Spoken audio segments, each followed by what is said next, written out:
what happened the last time these two teams met. Well, Mont, I'm going to avoid your question, and I just wanted to point out the amazing drawing skills. When is the PGL Bucharest Major Pictionary Tournament? Because I want in. I want to be a part of it, though, if it happens. I do, too. That penguin was pretty good. I think we have to ask Slacks. I'm pretty sure he's the guy to talk to. But I feel like Slacks will approve anything. Right. But, all right, you're asking me an important question that I completely forgot, so would you like to remind me what that was? So, essentially, EG and Newbee, they played each other at Katowice not too long ago, perhaps I think just a couple of weeks ago. Obviously, very important matchup there, and a lot of people were favoring Newbee, and I think for good reason. Newbee is one of the best teams, I think, in the world right now. And EG, they had the new roster coming out. Sumail switching to the offlane, of course. Right, it's hard to place them accurately, right? Because you don't know what's going to happen. Right, so, but EG have looked great this tournament, so have Newbee. But again, the last time these two teams saw each other, again, EG comes out 2-0 against Newbee, and a pretty convincing best-of-3 series for the North Americans, if you will. For lack of better words, we call that an ass whooping where I come from. Exactly. But again, I want to stress, Newbee, obviously, they've looked amazing. You know, their game against OG yesterday, absolutely fantastic. So Come on, both these teams are 2-0, right? These are the top competitors right here. So truly, anything can happen, right? And it's an important thing to note, too, that you were just talking about. They are 2-0. Winner of this series moves on, along with VTJ Thunder, to the playoffs. It's a very important matchup for both of these teams. I think really it's going to be exciting. We're kind of curious as to who's going to be playing where for EG, for Fear, for RTZ, for Sumail. We've seen. That's right. Production's asking about the featured matchup, the matchup, right? Yeah. We're like, oh yeah, SCCC against against who? Against who exactly? A question mark? We don't actually know who's going to be there. Sumail has played the Abad in the mid lane. Obviously, Fear and RTZ can both play the mid lane quite confidently. So SCCC will move probably into KP versus Sumail. And Sumail's another person that we'll talk about a lot, but. I personally, I mean, who do you like for this best of one? Excuse me. Ooh, I really don't know. For me, I can give you a better idea after the draft, but that would be cheating. So I guess I'll give you an answer now. It is pretty close. I feel like Newbee have looked, I think, really strong at this point. But again, it's hard to take. Like EG get more fling for RTZ, and then at that point, would you remind me who Newbee have played? They played OG the second day. Okay. The first day. The first day is where I'm drawing a blank. Yeah. I remember that. Vega was the first day. Okay. Yes. So. And then we saw EG play up against Team Liquid in a very wonky game. That was yesterday, yeah. Yep. And I think, actually, there's been a lot of crazy Dota games, to be honest. It's hard to keep track of all of them, but I mean, both of them have played extraordinarily good teams. Obviously, EG versus Liquid is pretty big. Newbee versus OG. OG, obviously, still a very good team. Vega, of course, just being eliminated today, along with LFY as they lost to Mineski for Vega Squadron. So, yep, Vega, one of these up-and-coming teams, showing their stuff, seeing what they can do. It's a big learning experience, right? Yeah. Play against these top-tier teams. Surround yourself in the environment. It's the learning ground, the breeding ground. Breeding ground, indeed. But we will see as we get into the draft what happens in this particular best-of-one series. Evil Geniuses versus Newbee. The band's already beginning at this point, and again, I'm going to keep harping on this. The gyrocopter has been taken away. Thank God. You think so? After that last game? Yeah. Okay. Do you know how soul-crushing it is to play an hour-long game against a gyrocopter where you're steamrolling the entire game? 30K lead and then lose, yeah. It's ridiculous. I would say that was more of the Death Prophet for a while there, at the very least. It was. It was the Death Prophet carrying the game up until that point, right? But Gyrocopter not available. Death Prophet still is. Another two heroes that were in the last game, the Underlord and the Naga Siren, have also been taken away. And Newbee will take away the Chen. They'll take away the Razor, a very popular EG staple. And then Sumail's Beastmaster, which he's played quite a bit since he has swapped over into that role. Yep. Is it weird that I feel like Sumail's personality bleeds out into his hero pool? Maybe this isn't the right word, and it's going to come across with a negative connotation, but that's not what I'm trying to get at. Okay. Annoying, right? You have these heroes like Beastmaster that are super lane dominators that want to get up in your face and just beat you down, right? These are the heroes that every safe lane player dreads laning against. You have the Abaddon. You have the Beastmaster. Which is there. These are his heroes. So I guess it makes sense that I like Viper, then. Why is that? You're a poison snake? Well, something like that, I'm sure. Okay. Well, we're not going to get too deep into it, but Newbee will grab the Omni Knight for KP. He has had a very wide hero pool. I saw him play Earthshaker recently in a matchup that really shouldn't favor him at all. He was playing against a Razor, and he switched up against, I think, a Pugna at some point. It felt like it would have been a rough matchup, but KP is one of those players. He's so flexible. He just seems so dominant at the position, personally one of my favorite offlaners to watch. I think he can do really well with the Omni Knight pick here. Yep, a very solid player indeed, but I'm really not convinced picking the Omni so early anymore. Yes. Just because if you don't have that good lane matchup or a good hero to pair up with, he's been hit with some nerfs lately. And they nerf him outside the lane phase, right? You have the cooldown on the Purification. It's now static instead of scaling. Yep. And it's longer overall. And then there's such a big downtime on the Repel.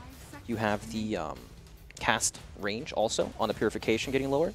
Like, you have all these nerfs that weaken his power throughout the game. Yeah. So he still has the strong lane phase, especially when you combine him with the Sand King. Like Burrow Strike, heal combinations, ridiculously strong, kills everyone. But, you know, and you kind of run into this problem where you play the same role, but you're weaker. We see so many games where Omni Knight's dominant in the early game, and then he falls off into the later parts of the game. I mean, and also you could have some laning matchup like an OD, for example, and just get shredded. The safe lane OD has become very popular. For me, the big one's Razor. Razor, that's another one. That's the one where Omni he just can't lane. Yeah. You actually have to lane swap in order for him to have any sort of game, or else Razor's level 4, Omni's like level 2 or something stupid. It just gets awful. Well, we'll see if that's going to be picked. The OD, the Razor obviously is banned out. Yep. The big thing I want to talk about is there's the Nature's Prophet for Evil Geniuses. Of course, they just picked this. They had the, I believe, Misery jungle kind of rotating around sort of Nature's Prophet, and he did pretty well with it. I mean, in that victory against Liquid. So it definitely translates very well into later parts of the game when you have that mobility, the split push aspect, and you can scale just like a normal carry. But it is interesting. I think EG have had both Abaddon and Morphling in their previous 2 games, and both of those heroes not available. Just something to consider. Well, the Abaddon's still available, right? Oh, that's right. I thought it got banned out. It was just the Morphling. My apologies. So they could pick it if they wanted to. They might. He transforms into a new hero when he hits that level 25 shield talent, doesn't he? It just feels like he never dies after that point. It does so much damage, it's insane. I've heard the rumblings inside the green room where the talent have been talking about it. Is, oh, he level 25, okay, and he's just going to win the game now, I guess. That Aphotic Shield is kind of nuts. Yeah. It's pretty crazy. Like, it just does so much from it. It's on such a short cooldown. All right. Speaking of the green man. The green man. They have a green team for Evil Geniuses. All green at this point. Do you think it's weird that all these green heroes follow this concept of being extremely annoying to play against? You think Rubik's annoying to play against? I mean, to a lesser degree, yeah. Okay. If you're playing a hero like Sand King, if you gave away Burrow Strike, it's kind of that facepalm moment where your teammates are flaming you. It can be frustrating. Playing Shaker, you steal Fissure, your teammates are thinking, dear God, how did my player let him steal that? I mean, I suppose maybe Ice Frog has some plan for the green-based heroes. Look at the green men. You got Furion, Viper, Pugna. Oh, Pugna, true. Is there anyone else that you can think of off the top of your head? Underlord. Okay. It's kind of beige more than anything, but yeah. His mouth is green one. Okay. Well, either way, they will pick up the Viper, the lane dominator. A hero that we've seen, I think, only once or twice in this tournament so far. Yeah, we saw Complexity. Complexity played it, yep, in their first game of the tournament, and they owned with, I believe, Limp was on the hero. Yep. He absolutely destroyed. And for good reason. It is a Viper. He was against a Medusa. It's not that hard of a matchup when you think about it. Yep, I wonder what he'll be up against this game. We have the offlane from Newbee out already, and then we have the support duo, Sand King, Witch Doctor.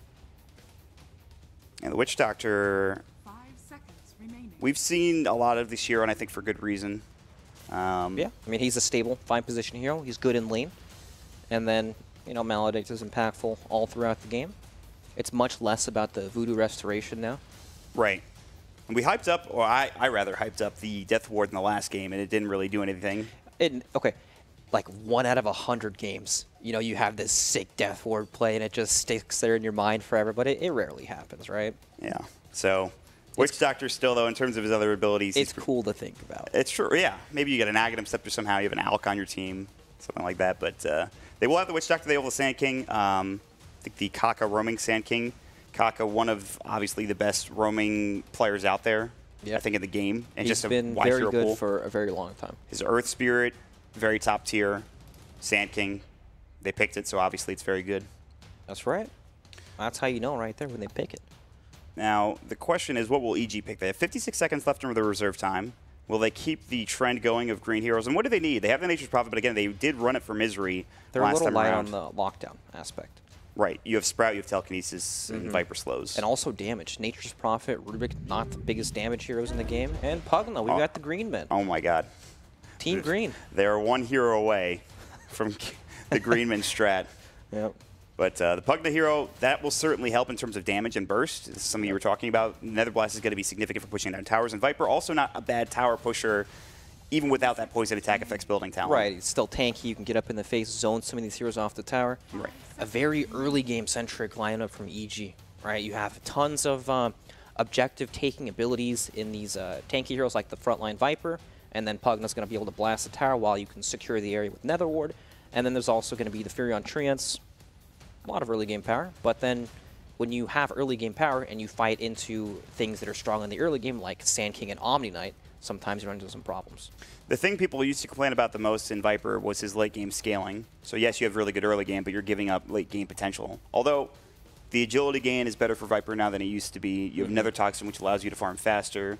You could do more damage, and again, the poison attack affects buildings. Obviously helps you scale into building damage.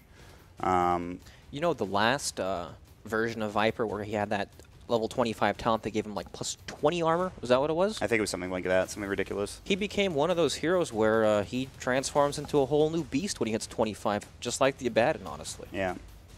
And even with all this fighting, we still see a lot of those, we've seen a lot of games that have gone late. Even the last game, obviously, was another one to talk about, but I don't want to harp on that too much, as Newbee have their next pick coming out in 15 seconds. They're looking for an SCCC hero along with their Mugi hero. Mugi classics like Lifestealer are still available if they want to have that because they have the Sand King to work with if they wanted to go down that road. Yeah. They will pick up the DK for Newbee instead now. Ooh, okay. It's potentially the SCCC pick for them.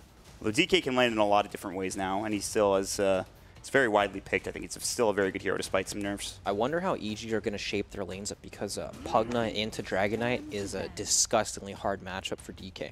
You have already high magic damage with the Nether Blast, then with the Decrypt, when you have ganks coming in, he explodes. And then when Pugna hits that level 6, it actually takes DK down to like 20% health. We always talk about DK being so tanky and so difficult to gank because of the Dragon Blood, but armor doesn't really matter when you have all this magic damage like you were just talking about. That magic damage is what gets him, but you already have a hero like Viper who you would want to put in the mid lane, right? And, you know, Viper's not bad. He also does a lot of magic damage if you can get him to a low percentage of health, where the Nether Toxin... Is that what it is? No, the it's poison just poison attack now. Yeah. They're combined to 2. Yeah, where the poison attack adds up, but I don't know. I'm curious. It's also important to note they picked the DK into the Viper. Nether Toxin has break. So that armor and the Dragon Blood in general, not as big of a deal anymore. So I'm curious to see how it's going to go for Newbee. I like that they do pick it into the Viper. Maybe they're just not that concerned about it. You know, while I do feel like the break is good and everything, it's not game-changing. You know what I mean? Oh, if we gank him with another Toxin on top, we might be able to kill him, but it's not like he's going to be sitting there, oh, I can't go in, there's another Toxin on the ground or anything like that. Yeah, he's still probably fine one way or the other. Yep, and then you look at the lineup, you have all these stuns coming out. You have 4 heroes with stuns on them, 2 being AoE, and then Omni Knight to back you up as well. Probably won't be that big of an issue. So it's the 5th pick Tiny. I'm surprised he got this far. This hero has been targeted in both the first and second ban phases, and for good reason. I think the hero is still incredibly strong right now, Brex. What do you think? I think he's strong, but I think he's stronger as an offlane initiator rather than an actual carry with nerfs to the tree grab cooldown and all that stuff. And honestly, even before, he was never that high. He was never that strong as a single target damaging hero. It was all AoE, basically. Yeah. He's had multiple nerfs to the damage on Grow. So I like to see him in, you know, more of that playmaking role, but it does still work as a true one-position carry. And for the most part, we have seen him in that playmaking role in the off lane, but we have seen him occasionally play by Limp, maybe as a carrier or a mid laner. You know, there are different play styles for the Tiny. Yep. But now it the looks good light's this game, though, right? Tiny burst damage up against Furion, Rubik, Pugna. All these heroes get pretty much one shot. They don't go for the full green draft for Evil Geniuses, but I can't blame them. Yeah, I think they're running out of green heroes at the 5th pick, so Lifestealer will do. He has he's a bit of a beige tan color. He's got the red on him as well. But in terms of infest ganks, it's not really like the best game for it. You don't have the Sand King or like a Storm Spirit initiation. Where's the taxi? The taxi is probably the Nature's Prophet. It's just kind of you TP in maybe. So it's the suicidal taxi, right? You're gonna hop in the TP. Yeah, I don't know. It works a bit better when he picks up Shadow Blade, but Still, you have to get creative for this one. Yeah, I Maybe think so. you can send in like a casual tree, right? A little tree ant they think it's just scouting, and then boom, out comes Lifestealer. Yeah, that's actually kind of frightening to think about. Yeah. But, I mean, what do you think about the Lifestealer pick? You like it, obviously, against a tiny. You avoid a lot of that burst damage in the toss avalanche combination. There's a lot of magic damage to begin with on this Newbee team. It gives you another tanky frontline hero to free up, just pushes team fights for heroes like Pugna to keep blasting. And, yeah, against the Tiny especially, right? Tiny, he has a lot of health, but no armor. So Feast destroys him. It's a good matchup. So we will get into the game. This is our second to last game of the day, and it is, of course, a game with huge implications for the Bucharest Major. The playoffs right around the corner. Tell me about these implications, Mon. It comes down to whoever wins this game moves on to the playoffs, and it's an 8-team bracket. There's no loser or losers bracket. It is single elimination only, and again, a lot at stake for both of these teams. As Newbee will move together, Moogie is in fact going to be playing the safe lane. Oh, this is some very mannered chat going on. A lot of good luck, have funs. There's a couple of kappas here and there. Too easy for KPZ. Excellent. Excellent indeed. I love the all chat. Let me tell you, man. I'm all about it. But so far, it doesn't seem to be anything too shocking in terms of the way the lanes are shaking up. The Viper is bottom for Fear. That is one thing that is interesting. And the Pugna might very well be mid. In fact, Sumail does have mid items. We've got the Sumail mid. This is good. I think this is really good. The Pugna up against the Dragon Knight, tons of magic damage. And it's funny because Dragon Knight wants to push your tower, but actually you can't do that against Pugna. You walk up on the hill, you get decrypted into a blast, and you lose half your health every time.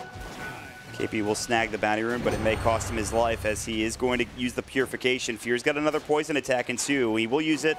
And meanwhile, Faith will get first blood onto Crit in the top lane. Newbee still ticking down.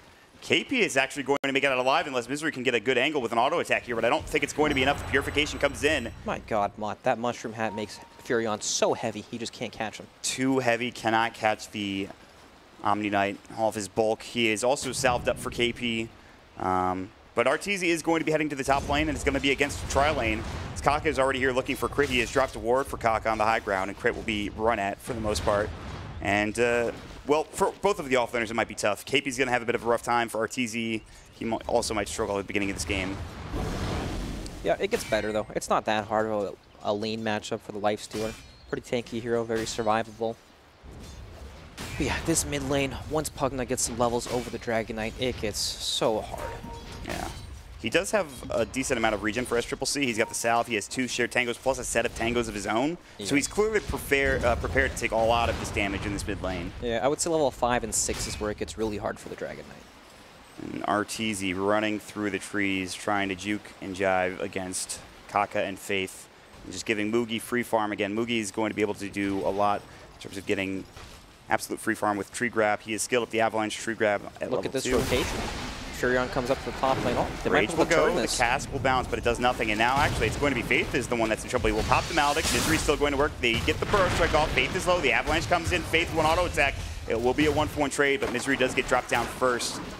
And that's pretty good for Newbee, but a good rotation coming in from Misery onto the Nature's Prophet. Kaka flexing his experience there. He holds the stun for so long so that Arteezy can't come in to right-click at all. And then he actually manages to line up the double stun there. Crucial in that engagement. We actually see Kaka going for the full wand. We've seen a lot more, not only just like 4 positions, but 1 position is going for the full wand at the start of the game. And the 4 position full wand rush is very interesting. I don't know how to feel about that. We need more sample size. Not enough data. Exactly. Man. 13 last hits for the Dragon Knight in the mid lane for SCCC. So he's still holding his own, but like you said, once Sumail gets these levels, the Nether Blast start doing more damage. They have rotated Kaka. They're trying to put some pressure on Sumail, but Sumail sees this coming. They have an Observer Ward at the top bounty rune, which probably spotted the movements of Kaka roaming down to the mid lane. So Kaka's just going to try to put some pressure and get SCCC a little bit more experience and room to work with. Yeah, not too much he can really do, though. DK, no mana, just a big fat melee creeper at the moment. I'm really surprised that engagement up top didn't go more in favor of EG. Like, the Furion was TPing in right before the engagement happened. He's got an Orb of Venom. He can right-click, but a double stun from Sand King sealed their fate. And now Sand King moves down to the bottom lane with his good old pal Omni Knight. Yeah, I'm sure Omni's not having a great time against Fear, who's playing a Viper currently. Even with Purification and Repel later on into the game, it's still going to be tough to land up against the Poison attack. And he's level 4 now on Fear too. Level 4 versus the level 2 of KP. And this is what we were referring to in the draft when we had the discussion about just dominant laners against somebody like an Omni Knight.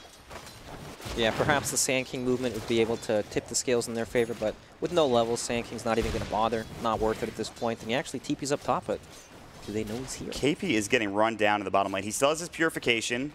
He's trying to pull the creep wave back. He, I think, is going to maybe try for a TP. I think he knows he's dead, actually. He's Meanwhile, totally dead. Kaka gets the kill on Decrit in the top lane. There's action happening all across the map in both lanes, top and bottom. Yeah, very nice move from Kaka. He shows in the bottom lane, you know, shows his presence, TP's up top, and then just wraps around. Unexpected. So RTZ has 7 last hits. Offlane's not going the way he wanted to, perhaps. Kaka's done a good job rotating around, and the support's making sure that RTZ doesn't get that much. And laning against a Tiny 2 is not going to be easy either. Yeah, EG's lane setup's a little wonky at the moment because they have adapted to what Newbee have picked, which is good, and this happens. And we're seeing it in the last hits on our lifesteal player. Only 8 so far, but he'll have time to catch up. No big deal. Yeah, I mean, the main goal of Fear, and I think Sumail in this game, will be to make things happen on the map. Once this Viper gets level 6, perhaps, once Sumail has enough Nether Blast levels to try to take some towers.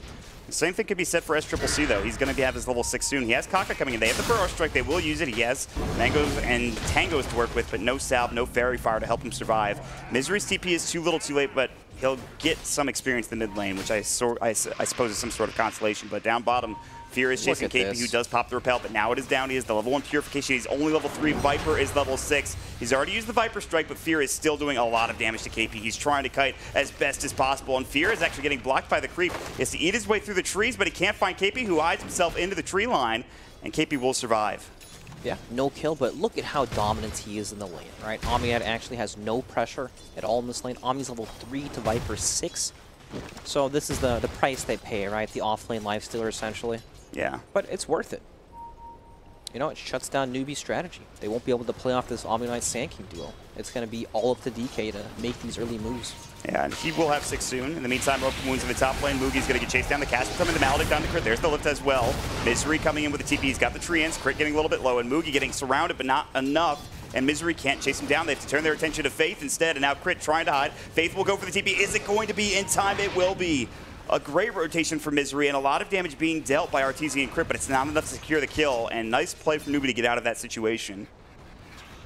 Yeah, very well done. The tree block was almost there, but not quite. But this will give RTZ some room to work with. Exactly. All they're doing is creating space so their cores can keep on farming. They're starting to take control. Look at this DK. Very sad in the mid lane at the moment. Just not a whole lot he can do. Yeah, these Nether Blasts have been rough. And Sumail starting to work on the tower, as you would expect. Once you get level 3 Nether Blasts, you can push in. And the pressure is mounting in the top lane as well. Yeah. Double transfer Misery. Nature's Prophet, that's what he can do in early stages of this game. The Burrow Strike will come out. They've got the Dragon Tail to the mid lane. The Maledict, the Coconut flying through, and Sumail in some trouble. He does have the life drain. He's looking for SCCC. He's getting low. I don't know if it's going to be enough to get the kill. The Illusion's doing some work too. But there's the Burrow Strike, and Sumail finally gets turned around on the Fairy Fire, the last Nether Blast, but it won't save his life. Faith trying to get chased by EG, but they're too little too late with Crit and Misery showing up. And SCCC still Elder Dragon formed as well. That was a very intelligent play from Newbee. They know they have no chance of defending this, and that Pugnut wants to play aggressive mid lane so that he can keep asserting his dominance, but leads that to a pickoff. I mean, he actually almost was okay. You know, EG thought he was dead, so they didn't TP in right away. He's still doing well even with that death. He's the top CSer. Exactly, right? And it still led to EG taking top tier 1 tower. Everything is good for them right now. I mean, this Nature's Prophet, he maybe is not involved in the most kills, but the Treants alone help them secure that tower. And he can always head back and just farm the jungle with the Treants and allow him to get some extra farm to work with. But he's going to rotate mid instead, and they're going to start putting some pressure on this tier 1. As Sumail has dropped another blast or 2. Coconut Cast will keep on bouncing. SCCC will get telekinesis up on the Faith. That will stun him. But the tier 1 tower is still getting assaulted. Kaka has been spotted. They ping him out as the scan comes in at the perfect time for the Radiant. Yeah. And the effect of taking that early tier 1 tower top lets EG farm more of the map, right? Look at how far up Lifestealer can play without really being in danger. Gives you more map control. And then you also have to deal with this Viper dominating the bottom lane. There's just a whole lot of points where they're applying pressure. And I think this is where the big advantage is coming from, other than the tower taken in the top lane, is that Fear is level 8 to KP's 4. Yes. But I suppose that's what you expect with this matchup, though, Brax. I mean, it's just such a difficult matchup. You have so many of these counter matchups, and this was your first pick Omni Knight. And this is what you were worried about when they did grab it so early into the game. Yep. And now they will turn this into another tower push. The break is there. The Viper Strike and KP is getting run down, but he does repel himself in time. Still in trouble. He has a TP scroll. I don't know if he's going to be able to use it, but Moogie knows that the dive is coming. The Fade Bolt. They also get that one auto attack off from Fear, and now Moogie's going to go from the tower. There's the Nether Toxin. They should have enough lockdown with Fear's auto attacks, but maybe not. They might be able to get away with more heroes coming in from Newbee. They're looking to turn this around. Kaka is here. He's got the Burrow Strike. Killing Fear would be huge. They've got Moogie coming in. The Dragon Tail from SCCC, and they will secure the kill. The Viper will get dropped. And yes, they did bring down KP, but they don't even get the tier 1 tower in this bottom lane. In the meantime, mid lane, they're going to look for a lift. They've got the life drain, and KP might die again. It's going to be close. The life drain comes out as the repel is there, which means he will survive. This game's quite the bloodbath, Mon. Action everywhere. And it feels like Newbee are the ones reacting to everything, right? They're not really the ones moving across the map, setting up the plays, and because of that, it just gives EG time to farm. All of a sudden, this offlane Lifestealer has free farm, and there's nobody that can really contest him. I guess now they're starting to make some moves, right? They have the Elder Dragon form up on DK, starting to damage this tower, but with Viper right in front of you, what can you really do? Dragon on Dragon action, Mon. Yeah, they're trying. The Nether Dragon doing some work against the SCCC DK as the Viper Strike comes out. There's the break we were discussing in the draft, but it should be fine as he walks back. Moogie is there. They have the Avalanche. They have the toss back if they can get there, but Moogie's too slow. He's got the Coiling Blade as the Sprout comes in, but Kaka's looking for a Burst Strike to save his friend. I don't think he needs it. Moogie will just back up. They have the Voodoo Restoration. The Maledict is also ticking. The Fade Bolt comes out. Moogie getting lower and lower, but again, he will be fine. And it is going to give some room for KP in the top lane, and he desperately needs it at this point. Yes, he does indeed. He needs some alone time, Mata, to catch up. He's not going to have so much alone time anymore. As the Open Wounds comes out, he will repel it off. He has the GA for KP. There's a ward to spot him. The Nether Blast, the Life Drain, the Infest out. It might be enough. It's close. The Life Drain ticks off, but it's not going to be there in time. The GA coming in. KP trying to survive in any way possible. He actually has no mana for another Purification. The Nether Blast will come in, and that will secure the kill. GA was used for nothing for KP. He had to try, though, but EG will combine up with Sumail and RTZ to secure the kill. It was a bit of a weird move. I'm surprised he actually died in that engagement. There was an Observer Ward that scouted him out, but he probably thought he wouldn't die. But, you know, it happens. He had no help. There's no tier 1 tower. The tier 2 is pretty far with the Shrine. They couldn't get there in time. They were focusing their efforts in the bottom lane for Newbee, as they're about to do now with this smoke up. Faith and Moogie trying to find something. This is what they need, but there's a tanky Viper. That could be their potential target. That could be an issue. Yeah, this guy is extremely difficult to level 3 corrosive skin. The magic resistance is there. Building a headdress next. Moogie is running in, still invisible. He's got the tree ready to go. Break, so now he knows. And Fear is back at the tower, it seems. He's not walking up. He knows something's happening. This is the problem. If they engage on him under the tower, then TP rotations come in. It's going to take Viper a long time to actually go down. And EG could probably turn it. And they're actually going to make a smoke play themselves with Sumail and Crit, trying to get some vision down, and also to come top and help RTZ push the tower and maybe try to dive KP again. I think once Newbee see Viper sitting in front of the tower, it's going to make them a bit nervous. They don't really want to commit to diving this. And EG know that. Look at this, making a play up the top. And KP getting run down again. Purification Repel is available. He won't use it. They steal Purification for Crit, one of the best steals available, I'm sure. The level 4 Purification doing a lot of work, both healing and aggressively. There you have Pugna, we have the Wagon, The Treants are coming, but SCCC is trying to turn this around. Burrow Strike, it's only under Crit. The Epicenter will go. The Dragon Tail is there. The Purification comes out, and Crit will fall. Can they get more? Sumail getting chased down. Kaka, they've got the Urn. Now the Nether Blast coming in with the Death Ward, and Faith will secure that kill onto Sumail. They hold on to the tier 2 tower in the top lane. They get 2 kills. Not a bad engagement for Newbee at all. No, very good defense. Being able to push them off after they move up so many heroes there. It's very nice. All right, well, it's still rough for KP, but getting that kill, getting to level 7, he has 1,000 gold now. And he's got the abilities to work with. He would like to have more levels in Repel, I'm sure, but at this point, I think, as long as he can get some room to work with, but it's so hard when he TVs down bottom to try to deal with the Viper and the push coming in for Misery. Yeah, you can't do a whole lot about that, but, you know, there are other things that are going well for you. Like, look at Kaka's gold. 2,000 gold, super close to the Blink Dagger. Tiny, same thing, extremely close to Blink Dagger. And once they have these items, they'll be able to make so many more plays on the map. As Triple C has actually Shadow Amuleted and gotten away from Arteezy as the open wounds were going. That's another big item for Newbee. Yeah, the Shadow Blade coming out. But the Blink Dagger from Kaka, you're right. It is super close. And he's going to get it with this stack if SCCC lets him have a couple of the last hits here. And then you can start making stuff happen. The Blink initiation might have been what they've been lacking as Moogie's trying to get 1-2, and Moogie's very close. The Burrow Strike will come out. They have Sumail coming in. They dropped another blast, crit. Well, with the lift, the Fade Bolt, the Breathe Fire, which was stolen as the D-Trap is there. That is a lot of damage against a Witch Doctor, and boy, does he die quickly. Yep, they do get a Witch Doctor killed, but nothing really changes, right? He'll be back in 20 seconds. The game keeps going on. Yeah, it just feels like EG have such map control at this point. They have a 2K lead. They don't have the most vision in terms of wards. They are starting to place some now in the top lane and trying to get to this tier 2 tower. That's about to change, Mod. Check it out. Tiny with the Blink Dagger. Sand King setting up top, waiting for anyone on EG to push up just a little bit too far so they can jump. This could be a big turnaround at the perfect time, too, because Arteezy is right near his Radiance. He's going straight Phase Wand Radiance, and it seems he's going to have it pretty soon, as long as he doesn't die. And it looks like they're going to try to make something happen top themselves. Maybe get some more gold for Arteezy if they can try to find a gank. Yep, so Sand King just showed without his Blink Dagger, but now he has it. Well, now he is going to go get it, so maybe they won't expect it. I think Newbee would want to smoke here with the double blink coming out for both him and Moogie. They just bought one in the Sand King. This might be the time to go for them. Viper is alone down to the bottom lane. He has the Helm of the Dominator. He is pretty tanky, like you mentioned about the Corrosive Skin. A very good ability. They actually pick up a Midas for KP. That's going to get him back into the game. But instead, Newbee will head towards the north. They're going to find Crit, a target that they really don't want, but they will find him. The Telekinesis comes out. They've got the Dragon Tail. They've got the Burrow Strike. They've got the Breathe Fire. The Crit will fall as the toss finishes him off. Yep. Crit's teammates thanking him for that one, tanking the smoke gank. KP getting auto attack down. I think Viper Strike was already used. No, he actually had it. He just held on to it knowing that they wouldn't be able to get the kill even with the Viper Strike. So now the game changes a bit. There are 2 Blink Daggers up for Newbee. It's going to be much more difficult for EG to play in these dangerous parts of the map because they can just get jumped and exploded. So they have to play a bit more passive in terms of farming aggressively, pushing out lanes really far on the map. Yeah, and also look at that, Shadow Blade for SCC.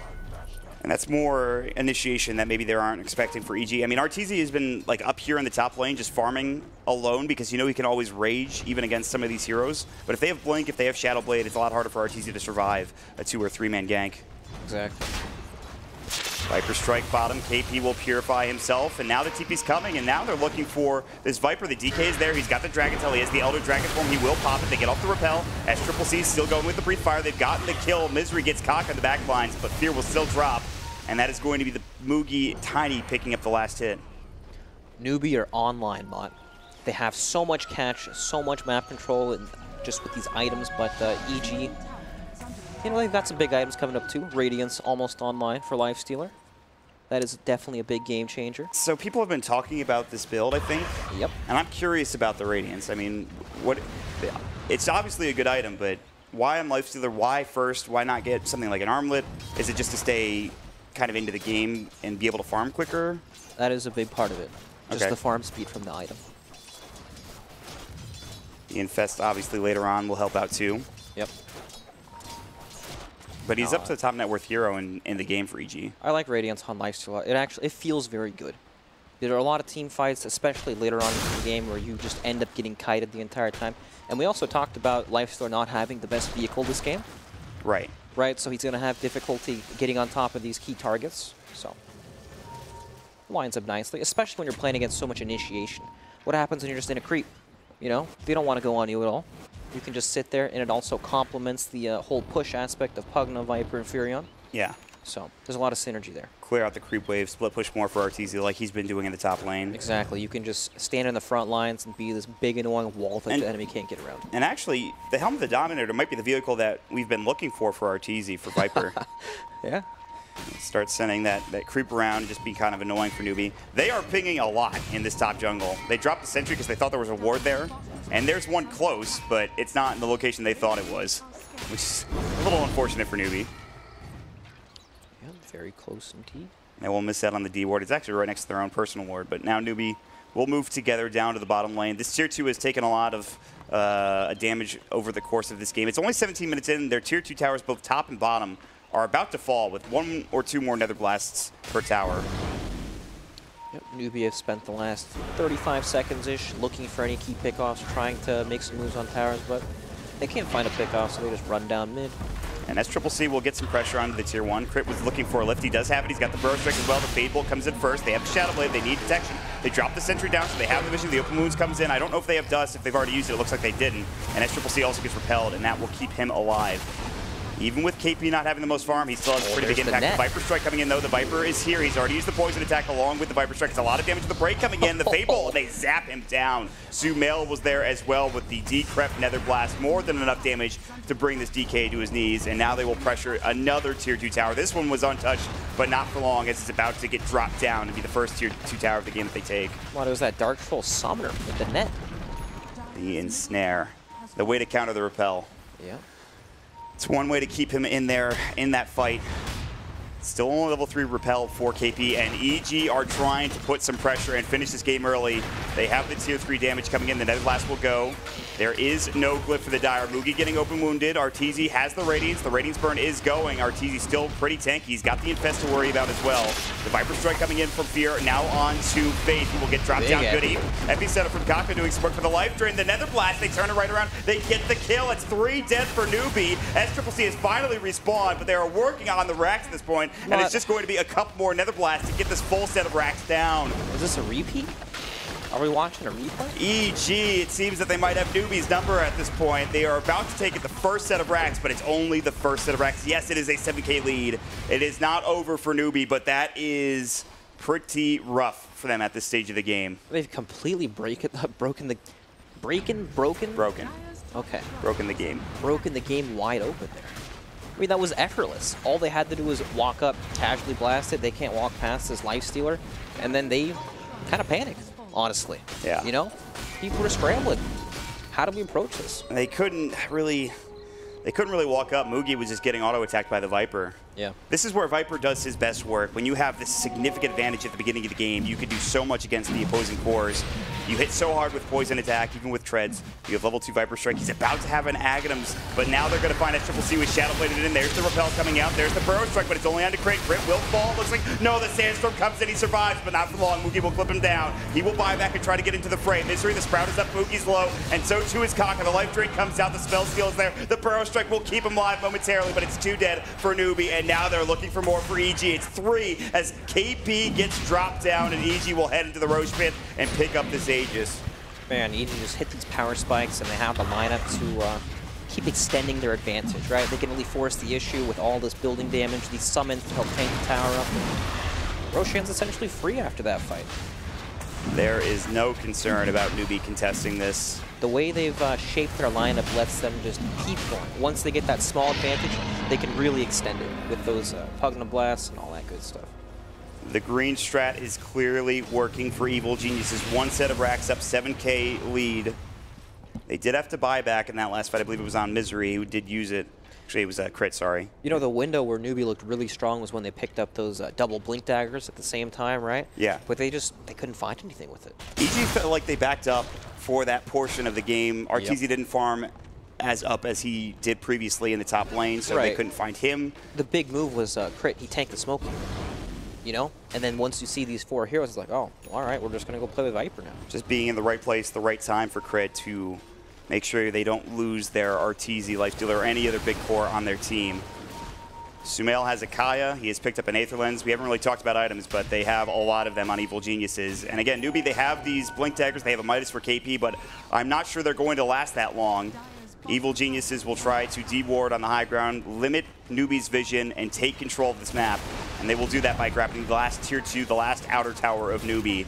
And now the high ground pressure will come, and it's so non-committal, Brax. They have the Nether Blast, they have the Viper who can walk in and out. That's right. This lineup and their way of sieging forces Newbee to engage onto them. EG don't have to dive. They can just sit here, don't look at Lifesteal's position. Good burrow. It's on to 4. Can they find the follow-up? No, Kaka's getting low. The mech keeping them alive. EG are all fine. And RTC looking to turn around, looking for Mugi. They're all on the run. SCCC, they've got the Guardian Angel. They will at least push EG back for now. The Infest out. RTC looking for Faith, but there's the Dragon Tail. Now they jump back in. They want RTC, but he's got the Aegis, the Viper Strike, the Nether Blast. It's a lot of damage. The toss back. RTC still going to work on SCCC, getting run down, but the Repel will keep him alive. And now they go back to work on this bottom set of racks, and it's about to be 2.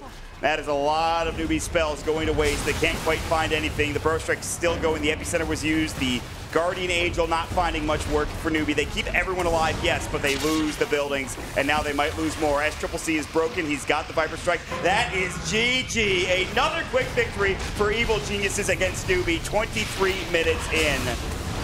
Woo, man. We just hit a point where it was night and day when it came to team fights, right? Lifesteal's got Radiance. Well, I'm just going to stand on the front lines. You can't walk past me. Pugna's going to blast your tower forever. You need to engage on us. And then they do engage, like at that top tier 3 when they took the first set of racks. But there's no damage. Nothing happens. Yeah, they have no damage to be able to deal with the tankiness that is a Fear Viper with level 4 corrosive skin. They have Decrep for themselves if they need it. They have Fade Bolt, which is something Crit can use to mitigate a lot of the damage being done by Newbee. Yep. I mean, they really only had like the DK Shadow Blade, and he doesn't do that much damage anymore, even after level 10, because they don't have that 30 attack speed talent. It's gone now. That's right. Game breaking. Game breaking for the DK. It must be. That must have been it. That was it. That's the difference maker for sure. But we will check out the highlights, and that might have been one of the quickest games of the tournament, I think.